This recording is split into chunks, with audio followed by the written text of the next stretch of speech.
Hi everyone, welcome to the channel. अगर आप MBA third semester की प्रिपरेशन कर रहे हैं तो आज का ये वीडियो आपके लिए बहुत ही इम्पॉर्टेंट है, क्योंकि मैंने इसमें बहुत ही हार्ड टॉपिक्स को बहुत ही इजी लैंग्वेज में डिस्क्राइब किया है, एग्ज़ाम ओरिएंटेड तरीके से पढ़ाया है। तो चलिए स्टार्ट करते हैं। अगर आपको ये वीडियो अच्छा लगे और आगे की वीडियो अगर आपको चाहिए तो आप मेरे चैनल को सब्सक्राइब करें। अगर वीडियो अच्छा लगता है तो शेयर करें, ताकि आपकी तरह किसी और की भी हेल्प हो पाए। अगर आपको वीडियो वाकई बहुत अच्छा लगता है तो वीडियो को लाइक भी करें और मुझे कमेंट में बताएं कि आपको वीडियो कैसा लगा। तो चलिए अब हम करते हैं वीडियो को शुरू। तो हमारा पहला सब्जेक्ट है स्ट्रैटेजिक मैनेजमेंट थर्ड सेमेस्टर का, और ये थर्ड सेमेस्टर का यूनिट 1 है, जिसको हम 1 बाय 1 सारे टॉपिक्स को क्लियर करेंगे ताकि हम एग्ज़ाम को इजी वे में क्रैक कर सकें। देन अब हम वीडियो को आगे शुरू करते हैं। What is strategy? स्ट्रैटेजी तो आपने सुना ही होगा, बहुत बार सुना होगा कि बिना स्ट्रैटेजी के कोई काम हम नहीं कर सकते। वो चाहे किसी से भी रिलेटेड हो, हमें गेम खेलना हो या किसी से लड़ाई करनी हो या किसी गवर्नमेंट प्रिपरेशन करनी हो या कुछ भी काम करना हो, इवन छोटे से छोटा और बड़े से बड़ा, हमें अपनी स्ट्रैटेजी बनानी पड़ती है। तो यहाँ पर यही बताया गया है कि स्ट्रैटेजी क्या है। जो स्ट्रैटेजी टर्म है वो डेराइव्ड हुआ है ग्रीक वर्ड से, जिसको हम स्ट्रैटेजस बोलते हैं। इसका मतलब होता है, स्ट्रैटेजस का मतलब होता है जनरलशिप और the art of the generals. चलिए हम इजी वे में हम इसके डेफिनेशन को समझते हैं। स्ट्रैटेजी की डेफिनेशन होगी, strategy is a well planned approach और action design to the achieve a specific objective efficiently and effectively.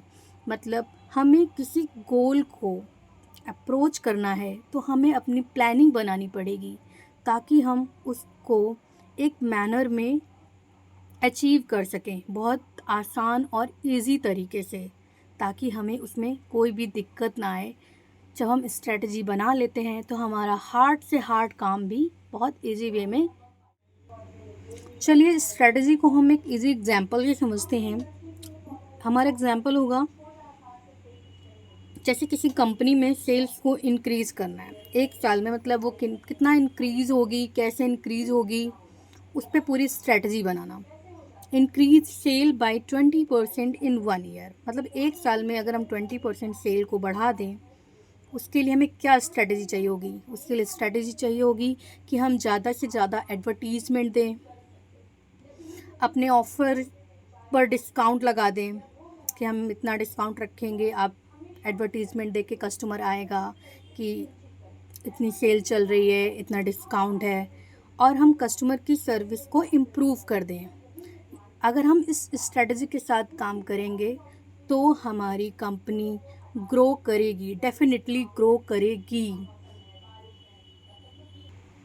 जैसे कि हम सब जानते हैं कि किसी न किसी चीज़ का कोई ना कोई फादर है, जैसे कंप्यूटर का चार्ल्स बेबेज, तो ऐसे ही स्ट्रेटेजिक मैनेजमेंट भी उनके भी फादर हैं, जिनका नाम है Igor Ansoff. He is a Russian American applied mathematician and business management, known as the father of strategic management. इनको हम स्ट्रैटेजिक मैनेजमेंट का फादर बोलते हैं। बहुत सारे साइंटिस्ट हैं, उन्होंने अलग अलग तरह के स्ट्रैटेजिक मैनेजमेंट की डिफिनेशन दी है। उनमें से एक है माइकल पोर्टर हैं, जिन्होंने बताया कि स्ट्रैटेजी क्या होती है। उन्होंने बताया, strategy is the creation of unique and valuable positions involving a different set of activities. उन्होंने इसका मतलब समझाया है कि किसी भी स्ट्रैटेजी को एक यूनिक और वैल्यूएबल पोजीशन इन्वॉल्व करना और डिफरेंट एक्टिविटीज़ को ऐड करके उसे एक नया रूप देना। इसके हम एग्जांपल से इसको समझते हैं कि स्ट्रैटेजी उनके अकॉर्डिंग क्या हो सकती है। जैसे दो रेस्टोरेंट है हमारे पास, हम दो रेस्टोरेंट में जाते हैं, कभी कहीं का खाना टेस्ट किया, कभी कहीं का किया। तो इस तरह एक रेस्टोरेंट है जो हमें सभी तरह के फूड आइटम सर्व करता है, like Chinese, Italian and other हर तरह के, हेल्दी और अनहेल्दी बोथ। और उसी जगह एक दूसरा रेस्टोरेंट है जो हमें केवल हेल्दी और ऑर्गेनिक फूड आइटम सर्व करता है। वो अपनी यूनिक तरीके शो करता है ताकि कस्टमर आए और हेल्दी रहे और वो बार बार हमारे रेस्टोरेंट को विज़िट करे। इन दो रेस्टोरेंट के बीच यही कंपैरिजन बताया गया।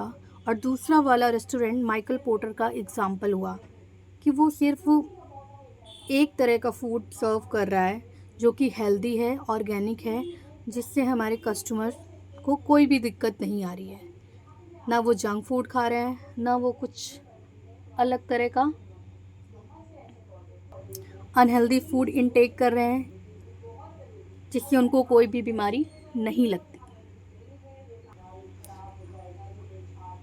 अब आप इसको अपनी लैंग्वेज में लिख सकते हैं। अब हम बढ़ते हैं स्ट्रैटेजिक मैनेजमेंट की तरफ, मतलब जो हमारा मेन टॉपिक है जिस पे पूरी यूनिट डिपेंड करती है। अब हम उस टॉपिक की तरफ बढ़ते हैं। स्ट्रैटेजिक मैनेजमेंट क्या है? स्ट्रैटेजी तो हमने समझ लिया, किसी भी गोल को अचीव करने के लिए हमें स्ट्रैटेजी बनानी पड़ती है, चाहे वो गोल छोटा हो या बड़ा हो। स्ट्रैटेजी के साथ करते हैं तो वो गोल हमें अचीव हो ही जाता है। जैसे हम कोई गवर्नमेंट एग्ज़ाम भी दें तो हमें 1 साल 2 साल प्रिपरेशन करनी ही पड़ती है, फुल स्ट्रैटेजी और एनर्जी के साथ, देन हम एग्ज़ाम को क्रैक कर पाते हैं।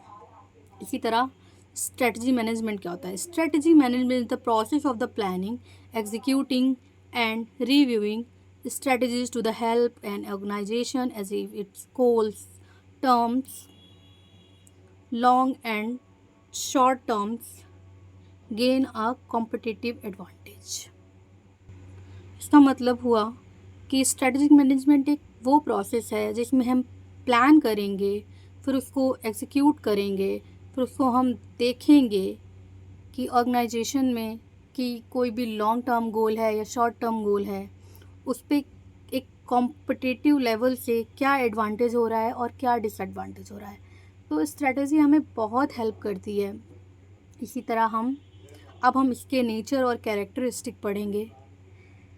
तो हम वीडियो में आगे बढ़ते हैं। आई होप इतना आपको समझ में आया होगा। स्ट्रेटजिक मैनेजमेंट के नेचर और कैरेक्टरिस्टिक को अब हम पढ़ेंगे। तो पहला, नेचर और कैरेक्टरिस्टिक। अगर आपसे एग्ज़ाम में नेचर या कैरेक्टरिस्टिक में से कुछ भी पूछा जा सकता है, तो जो मैं बता रही हूँ, अगर नेचर आएगा आप तब भी यही टॉपिक लिख दीजिएगा, अगर कैरेक्टरिस्टिक आता है तो आप तब भी यही लिख दीजिएगा।